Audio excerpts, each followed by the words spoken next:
If you want someone to be obsessed with you, if you are not already in a relationship with someone, don't show them how upset you are, just show disinterest. There is some effectiveness or value in the concept of reverse psychology. And I'm using the term reverse psychology because it kind of matches with what she's saying. So because you are overly interested in them, you don't want to show that interest too much because it's kind of self-sabotaging. It is. And because the fact that you are interested, you're trying to take some value. Okay, people are sensitive to others when they're trying to take value.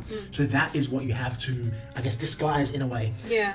The whole point here is not to lead with value extraction. That's the whole point. Of course, what would drive you to write a whole long paragraph when you're not in a relationship with them, Yeah. It's unattuned. It's not the right thing.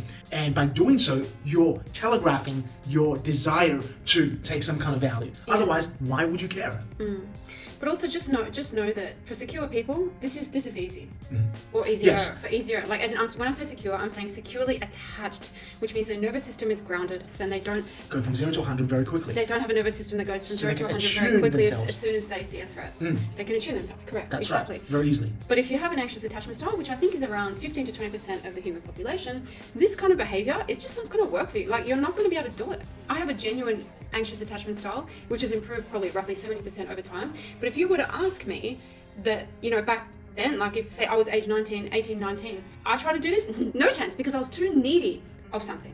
Yeah. So what you need to do then is find ways to heal this at the core, which is to focus on calming your nervous system. You need to go From 0 to 70, 0 to 50. Yeah. And a great way to do that is something that I've been teaching on my blog for many, many years, which is called Anchors for Secure Attachment. Keep these on your phone. Movie scenes, calming music. And I'm talking that kind of music that, and I know anxious people resist this, but even the music that makes you cry, something that can bring down that level of So just go from 0 to 100, go 0 to 90, that is huge progress from an anxious point of view. Yeah. 0 to 90 is wonderful, 0 to 80 even better. Exactly. But on the opposite end of the spectrum here, if you are, let's say, anxious and you're texting someone and now you do the opposite, you show disinterest, because you're not so attuned to the situation here, let's say they are actually interested in you and you're showing them disinterest, that can drive a lot of people away.